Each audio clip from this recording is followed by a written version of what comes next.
The following podcast is part of the Underdog Sports Podcast Network. For advertising information or to find more great podcasts, visit us at www.theunderdogsports.com and follow us on Twitter at RealTheUnderdog. Okay. Well, just for the record, we got the sunny in Phoenix too. 52 to.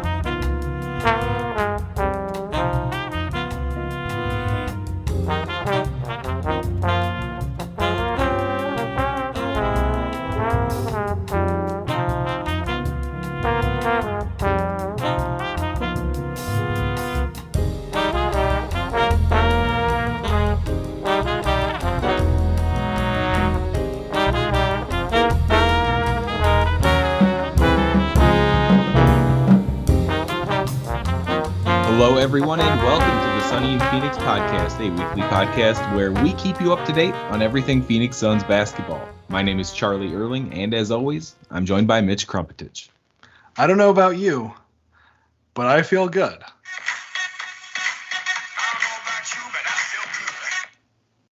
Nice. All right. This week on the episode, we're going to be talking about the Suns' recent extended struggles, but we're going to ask ourselves, is there still a chance? After that, we'll get back to the routine injury updates, a little trade discussion that's going on, and then we'll look back at last week's games and this week's games. Shoutouts are in order for our bet question from last week. We were guessing Mikal Bridges' minutes in the Memphis game. Between the two of us, I win. Chuck, you guessed 42. I said 40. Mikal played 30, so I win. And on the season, we're now tied 4-4. But for our shout out to @JoshCran on Twitter, friend of the show, the man who needs no introduction, but gets a very long one anyway. The man who is going on a cruise this weekend. Ooh. Josh Krmpotich. Yeah. So, well, is he going north or south? He's going south. Yeah, he's doing just a little Mexican wine country cruise. He said it's going to be cold, but I think it'll still be fun. He said he's going with some of his boys, Steven, Alex, the whole crew. So hope they have a great time. Be careful out there, Josh. I know you get a little unhinged sometimes.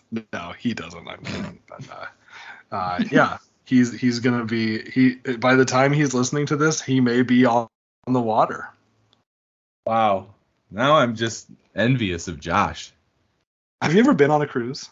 No, I never have. Me either. No. So you know what? I lied. I'm not envious of him. I don't think I'd go on a cruise. I would. I do an Alaskan cruise. Not like a Caribbean I've heard those one. are great. And then if you're gonna do that like Caribbean island hopper stuff, I mean, you're on a beach and you're probably just gonna drink a few margaritas and get right back on the boat. I do a Mediterranean cruise. Oh, okay, that's like you a can different stop ballgame. in some cities, and it'd be a long thing, but that's probably what I do. But Alaska would be great too. Alaska, like during the summer here. Yeah, I've heard it's awesome. Yeah, okay. But no, you're right. Yeah, I don't just want to like stay on the boat the whole time. But I've heard these boats have a lot going on. I know some bands that I listen to do these big cruises. Like Coheed and Cambria does this big cruise every so often. So maybe we could do the Sunny and PHX podcast cruise. So if you're interested, go ahead and let us know. You know where to find us if you're that interested in a cruise. And yeah, that won't happen, but what we need is a pontoon and a nice little lake, and I think that might better suit our needs, right? That'd be fine, yeah. A couple maybe dollars, not. Maybe. That's right, brother. Okay. All right, so lots to talk about this lately. The Suns, we've been struggling. 1-9 in the last 10 games. We're sitting at the 12 seed. When's the last time we were a 12 seed, Mitch? Probably before the bubble. but we were lower than that. So yeah, I'm used to either Wow. being in the towards the top or the absolute bottom Right, as a yeah. Suns fan the last decade. Yeah. I really don't know when the last time we were a 12 seed was. Maybe 2016, maybe. Bledsoe era. Yeah. Like right But- after we blew it up with Dragic and Isaiah Thomas. Yep, and then that's when Bledsoe wanted to leave. Yeah, and Brandon Knight Oh, went man. off for like 20 games, then got hurt. Oh, it seems like that was so long ago. Yeah, And the fact that we're even flirting with something like that right now it's pretty shocking. it is. That was the first season that we started doing the show. And yeah, it's very strange to think back on that. Full circle. Because I think really. I think we kind of saw the writing on the wall that season that we were gonna have to basically rebuild fully. That was Booker's first season as well, and we didn't quite know what he was gonna be. We didn't know he was gonna be as good as he was, and it's strange to feel like we're in a similar position right now of like, yeah, we may need to rebuild entirely. Yeah, and I mean it is different though. We're only a few games under 500 right now. The 6 through 13 seeds separated by 2.5 games. So there is, an opportunity to have a hot week and jump up to, through the play-in situation. Like you can get all the way up to the 6th seed. That's kind of crazy at this point how the West is just so packed in like it is right now. That's true. Well, and 3 through 13 is separated by 5.5 games. The Kings are up 5.5 games over the Lakers right now. The 3 and the 13 seeds, respectively. So that does give me some hope, I will say. Our schedule is not amazing. It is getting a little bit better after it was really tough, and hopefully we start seeing some more healthy guys on the roster. I feel like I read this every day, but a Jay Crowder trade maybe will happen. I've seen some people say, yeah, it's going to happen. I mean, who knows? We still have some time. I mean, that trade deadline is February 9th, I believe. And that feels very soon to me, but I have to remember that's like 3 weeks from now. There's plenty of time. Plenty of time. And I can't help but get by what you had just mentioned. Sacramento Kings are a 3 seed, so This is a pretty goofy year. But what are you more surprised by? The Kings being the 3 seed or the Suns being the 12 seed right now? The Suns for sure. I think the Kings, we knew the Kings were going to be better. I didn't think they were going to be 3 seed good at this point, but I think I'm definitely more shocked by us being lower. My expectation, actually, and apologies to Billy Scafuri on the Buckets podcast because I recommended him taking the Suns over in this over-under draft that they do on that show every year, because my expectation was really that it was going to be a repeat of last year, that we would overperform in the regular season, and then our limitations would rear their ugly heads in the playoffs again. And looks like I might be wrong. Right. And it's building up to be the exact opposite. It Yes. could. It could. Maybe a bit of a blessing in disguise that Chris Paul's missing some games in the case that we do make the playoffs and go on a little run. I mean, Don't get me wrong. There's a lot between what's happening now and us going on a huge run. But, I mean, hey, Devin Booker has gotten quite a bit of time off.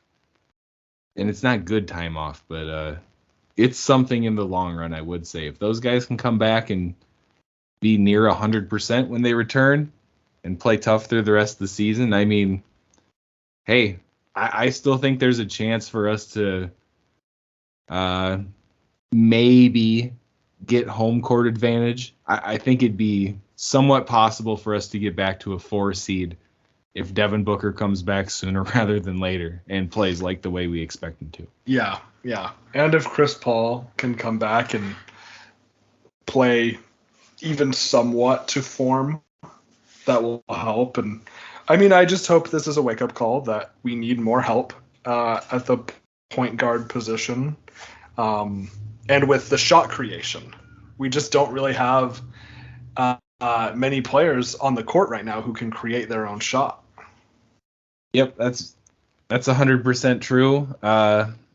The scariest moment where that reared its head was in the last game that we've won in the last 10, was the end of that Golden State game. Yeah. And then I think everyone just took note, like, if you pressure the heck out of these guys, it's going to be really tough for them to put points up on the board, period. Yeah, that's true. And then, man, that 10-day contract for Saban Lee, I think we've gotten full use out of that. That must be right about up. Yeah. So I wonder if he gets brought back for a second one or what the situation will be like. Maybe Dwayne Washington gets converted to a full contract from his 2-way, and then Saban Lee comes in on a 2-way. Could see something like that. Yeah, that would be nice. And I missed this, but why did Dwayne Washington not play in the Grizzlies game? I'm just happy to see that. Yeah, I'm not sure. I didn't see that. I wonder if he's getting close to that number. That's what I was thinking. Yeah, maybe he had to sit so we can use him later. Yikes. I know. Yeah, it's scary. So, I mean, yeah, it's the reevaluation of Devin Booker's hamstring is going to be extremely important.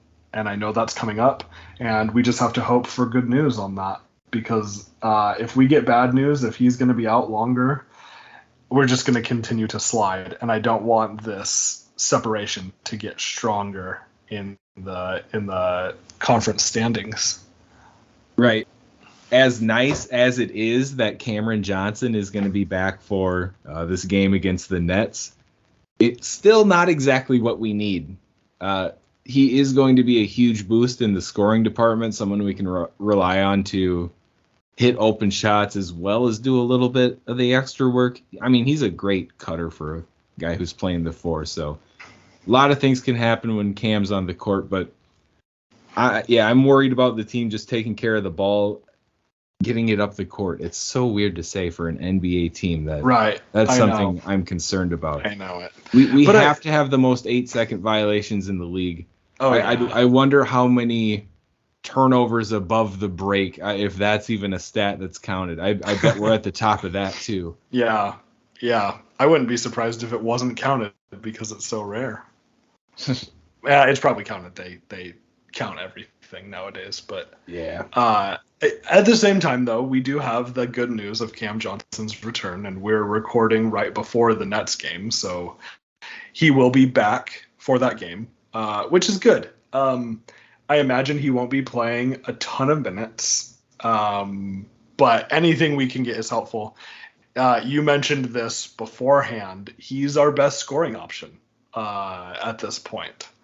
So I don't know that he's going to make a massive difference, but it definitely doesn't hurt. It'll be nice to ease him back in, and hopefully we can just do the same thing with the other 3 starters, or the other 2 starters, I should say, that have been hurt.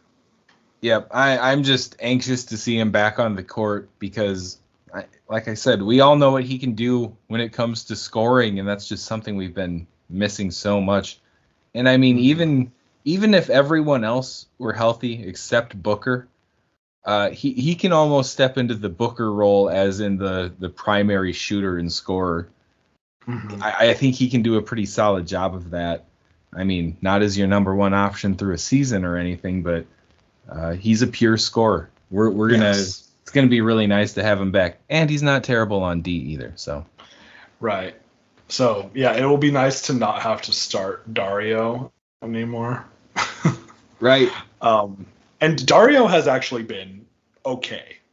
I'm not trying to talk bad about Dario. You all know that I love Dario Saric, my birthday twin. But I'm happy he doesn't have to start.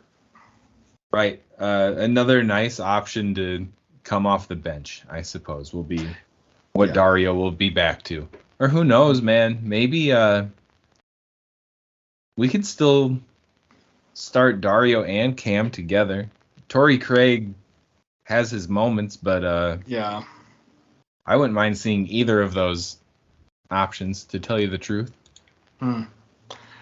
So, like, right now it'd be like whoever we put at point guard, Dwayne Washington Jr. or Damian Lee, or if Landry Shamet is healthy, whoever we put at point guard, Mikal at the 2, Cam at the 3, Dario at the 4, and Ayton at the 5. Yeah. I don't know about that, but I feel good. I was waiting for you to hit it. Oh, hold on. I gotta go back. Oh, the scrubbing is not very good.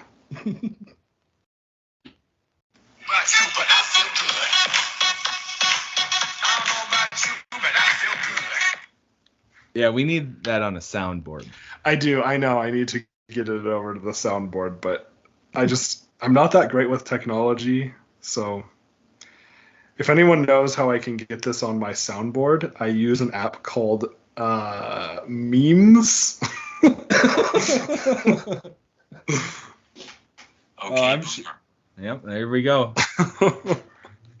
You all can see what the budget is for this show. Yeah. All right. So we have seen Ayton back into the rotation. Again, a little bit of hit and miss with him. The guy's got to be in double-digit rebounds per night. That's the one thing that I just stick my finger at every time I see the stat line at the end of the game or notice throughout the game. Got to be on the glass more. Yes, he's an efficient scorer, but I'm not trying to change my tune on Ayton or anything, but I wish he would work harder. That's one thing I can definitely admit. I think he has all the talent in the world. I think he is a big piece of what makes this Phoenix Suns team, what they're capable of. I think he's a big part of it. But, man, looking at what's been going on, all the losses, all the injuries, it seems like he's lost some focus for sure lately. Oh, yeah. I mean, we've seen example after example of him not going after loose balls or pulling down 6 rebounds in the Grizzlies game. Or, his quote, I don't want to harp on this, but I really didn't like his quote about how he's fine with losing by 30. Just say on to the next one or something like that. I mean, yeah. I don't want guys to be okay with losing by 30. I can understand if it's a close game and you fought hard and you say, yeah, we're going to lose some games, whatever. But losing by 30, you don't want to be okay with that. I know the Grizzlies are good, but come on. Yeah, man. There are some things that Ayton can definitely do that would just get me to change my tune right away. Just to show the body that he has and how athletic he is. We don't even get to see it. Right. Most of the dude's points come on baby hooks, which are just fine. And I love it when he gets it going in the paint like that. But the things that he could be doing, like the things that, get on highlight reels and shown on ESPN over and over and over, and what makes you a household name in the game, it's like he just chooses not to do it sometimes. Yeah. And as much as I love the finesse and the fact that you don't need to bully everybody to get buckets down there, it's just something that's really missing. And, there's not much physical presence on this team. And the one guy who could do it just really doesn't. Right. Yeah. It is kind of disappointing. But at the same time, you're right. He is a big part of this team and why we've had success over the last 2 years. He is a big part of that. And I'm not trying to hate on Ayton. I just think these are some areas of improvement that at this point, he probably should be showing. All right, let's shift it a little bit here and talk about a little trade rumor going on. And we've seen a lot of DeAndre Ayton being linked to the Toronto Raptors, which just baffles me because the Toronto Raptors are full of big men and they have little to no depth in the backcourt. So yeah, them wanting Ayton makes me think that maybe the return is going to be something a little nicer than the Fred VanVleet business that we've been hearing along with this. Yeah, I guess I don't fully understand this either, but yeah, if they want to give us Scotty Barnes and Pascal Siakam, I guess they can throw in Fred VanVleet. I know that's not going to happen, but I guess Fred VanVleet has not been amazing this year, but he would be an upgrade over like all the point guards on our team right now. So, I think there would definitely need to be more involved. We have heard these rumors too of potentially having Siakam moved.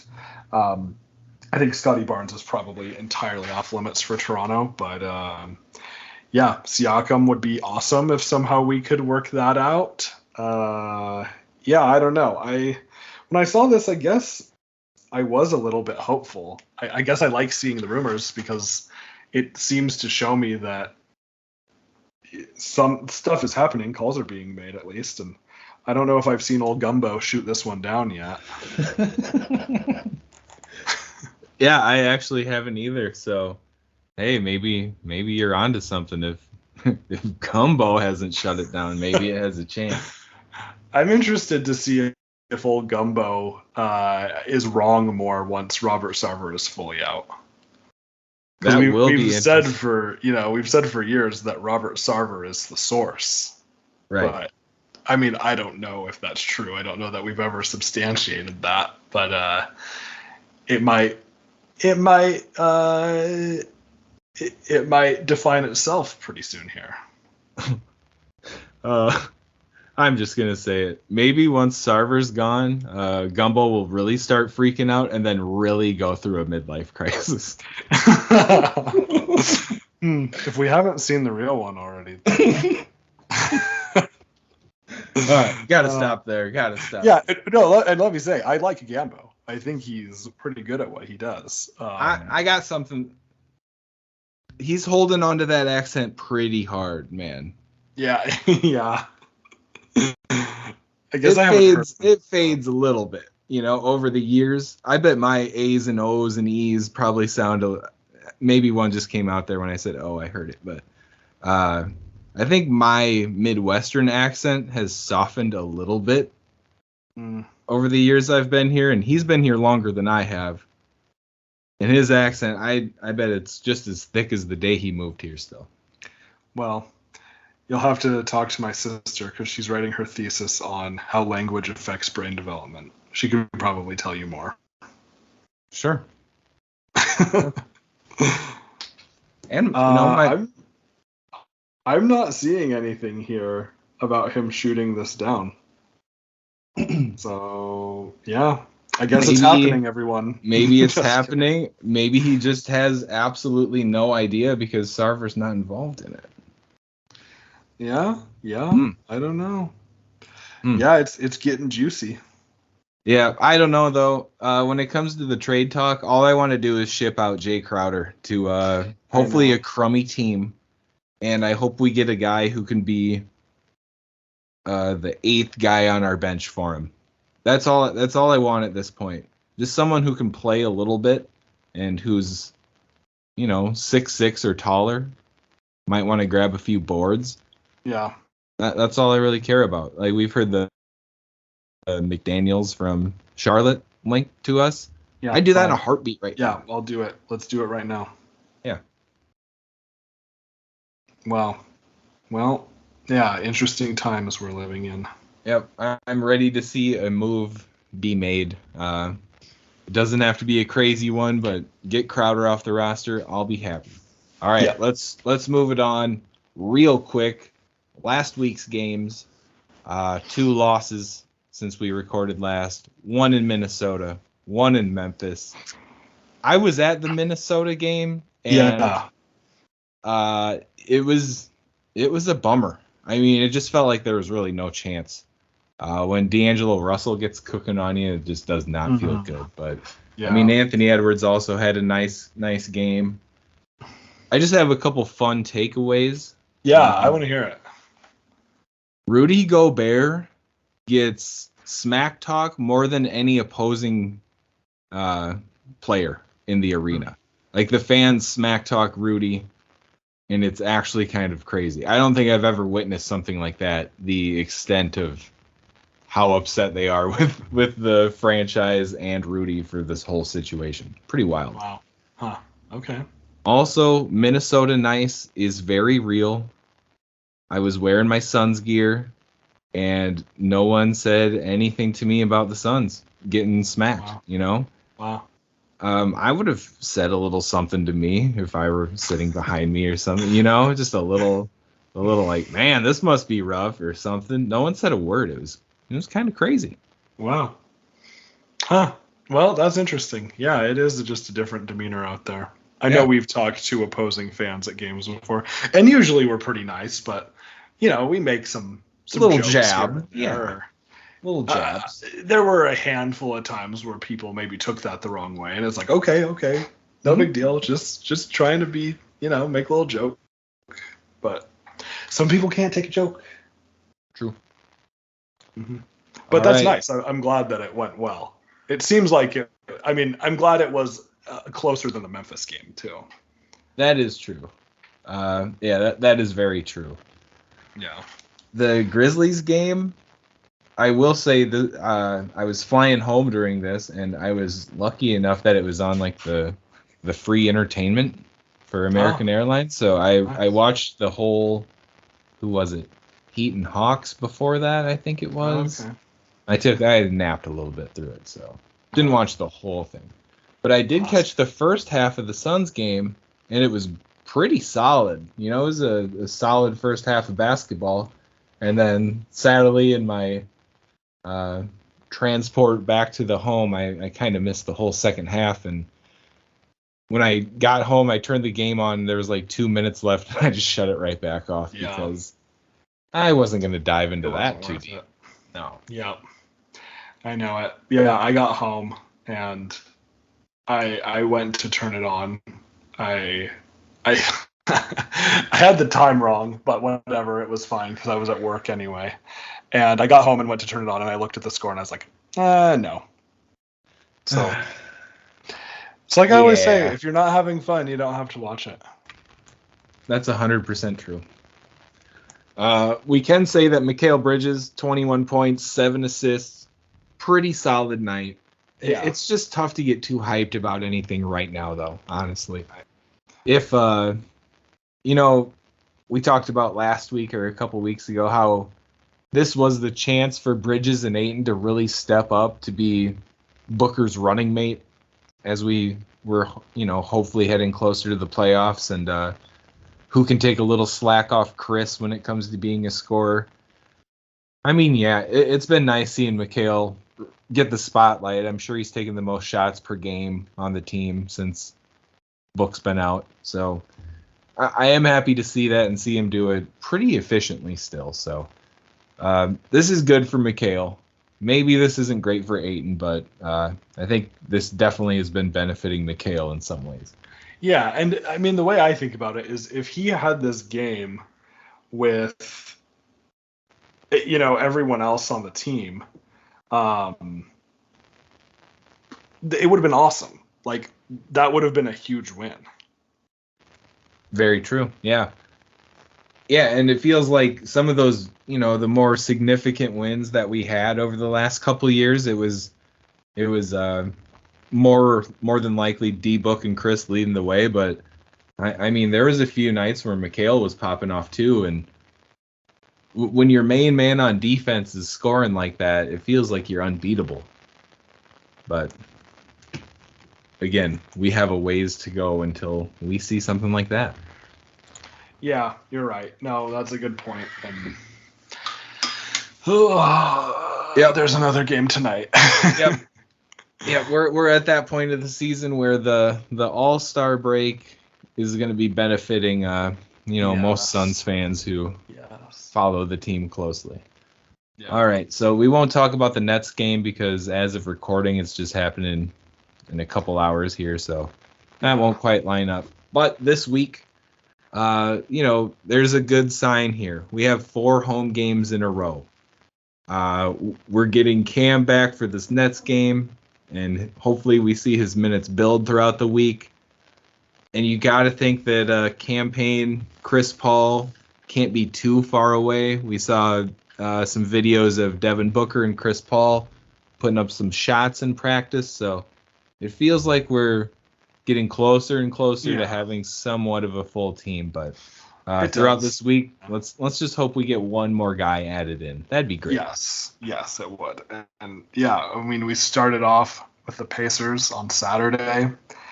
I really hope the Jalen Smith homecoming video doesn't hype him up too much, but I feel like he's the kind of guy who might drop 30 on us. The Pacers have also been pretty darn good this year. Tyrese Halliburton has been great. Miles Turner has been good.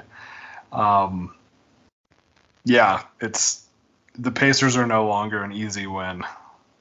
I wonder what the DeAndre Ayton versus Miles Turner matchup is going to be like. Is there some bad blood that they were? Yeah. Maybe Ayton's going to really want to. No, probably not. He doesn't have anything to prove to the Pacers or anybody really. So it's what's going to happen. He's going to make some comment and then he'll have 10 and 6. Dominating. Him and Sticks will probably put up similar stat lines in this game. I'm being too negative. Ayton is not bad.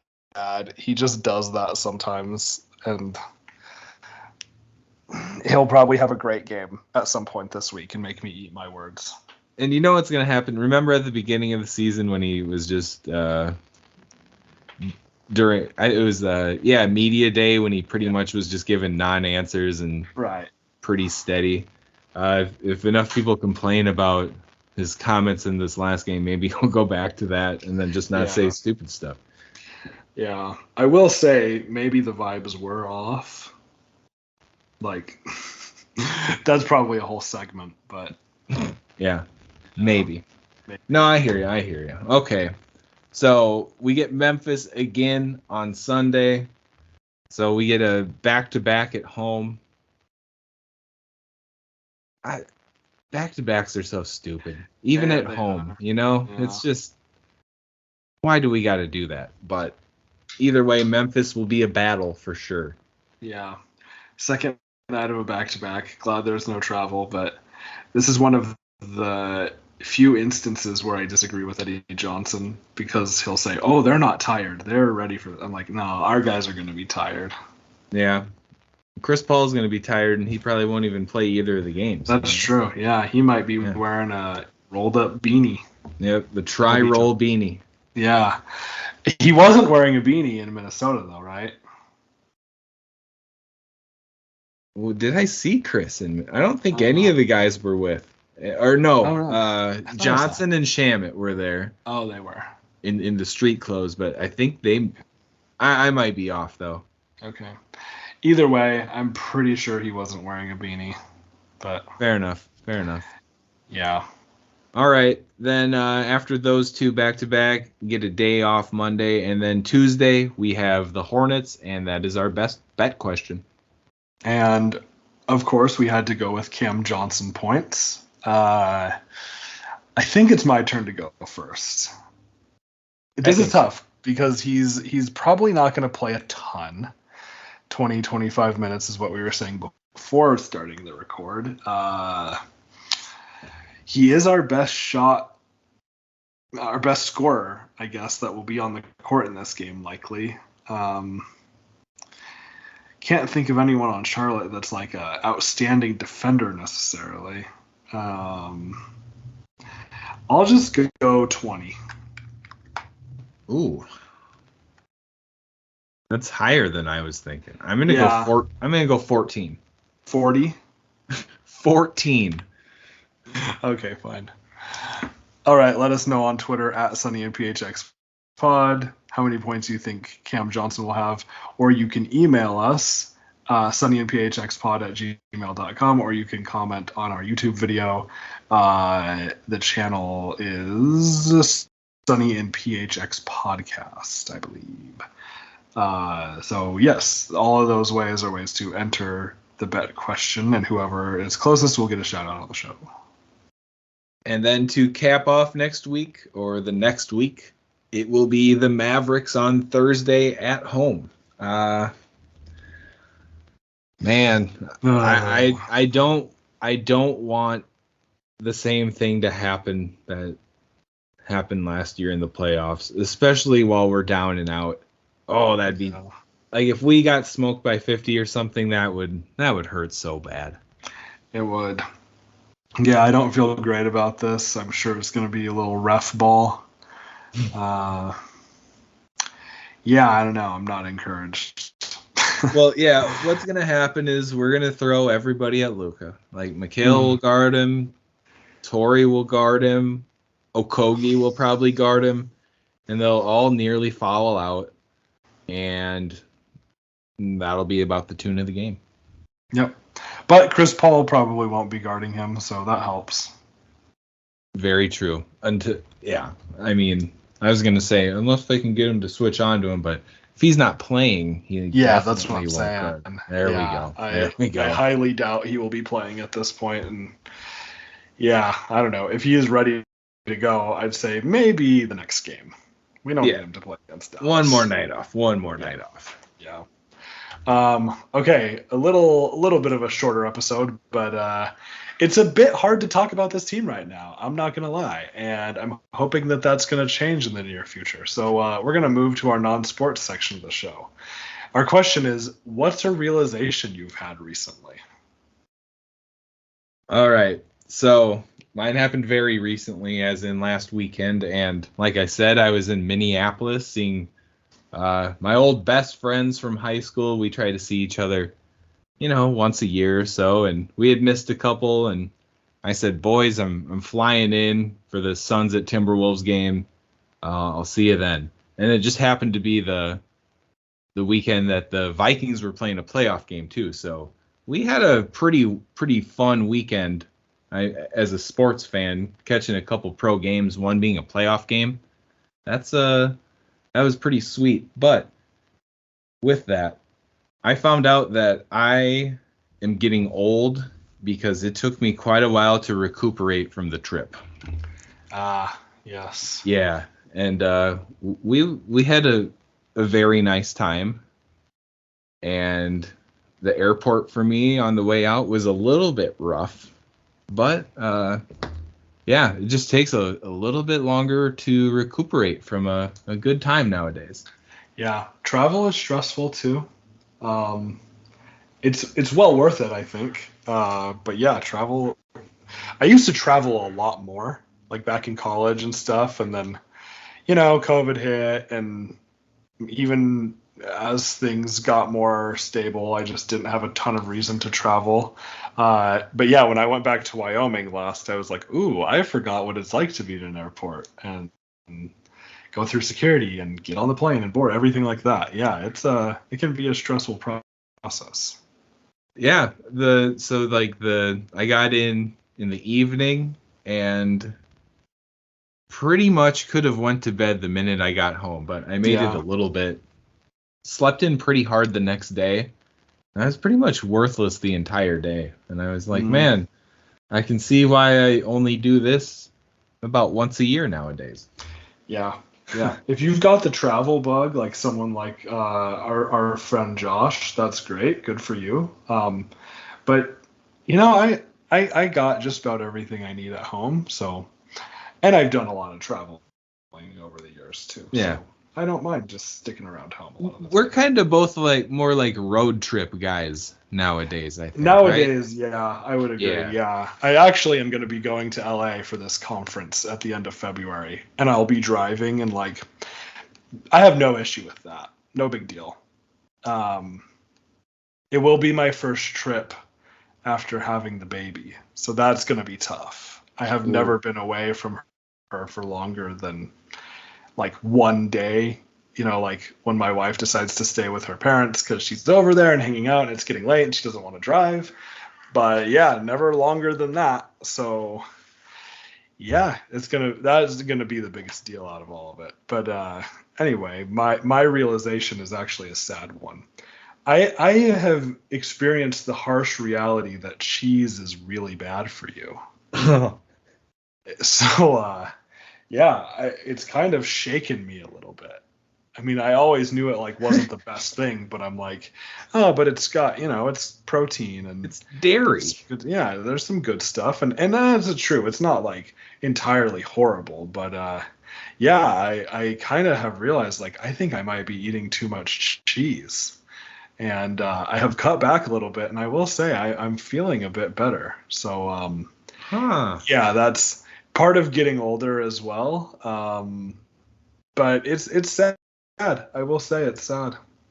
Hey man, maybe old Chuck was right all along with the moderation of cheese in the diet. Yeah, maybe. I know you've given me some crap. My wife definitely gives me crap for being not a cheese addict, I suppose would be the way to put it. Yeah, so I just want to rub your face in that a little bit. I hope Natalie hears this at some point. I would love to have my face rubbed in it right now, but I can't. Dunk my head in a bowl of nacho cheese, brother. Amen, brother. I love cheese still, but here's what I'll say, because I try to put a realistically positive spin on this stuff. What I'm finding is now when I do have it, I enjoy it a lot more. I wouldn't say it's quite to the level of a treat, but like I'm paying more attention. It's like, oh yeah, this cheese is great, and I don't eat it all the time, so I'm really gonna savor this. So, like, when you say you like to eat cheese, do you eat plain cheese often? I wouldn't say that often. I mean, every once in a while I'll eat a piece of cheese, but like one of my bad habits, I suppose, is like if I'm making eggs and putting cheese in it, like maybe I'll eat a half a piece of cheese while I'm doing that. Or if I'm grilling cheeseburgers or something, I might eat just a half a piece of plain cheese. Or sometimes I might put a piece and a half on a sandwich instead of just one. So gotcha. Yeah, I'm realizing like, oh wow, those half pieces, they add up. I had such a great sandwich the other day. Midway through eating it, I had to stop and ask myself, I was like, is there cheese on the sandwich? And I dissected it, and there was just a nice little thin piece of cheese, and it was great. Nice. Yeah. It's how it's intended to be. You savages. Move to Wisconsin. Yeah, I don't want to do that though. But we have Culver's here, so it works out. Close enough. Yeah. And Busch Light. All right, that is where the episode ends. We thank you for tuning in. We will be back next week with another episode, and go Suns.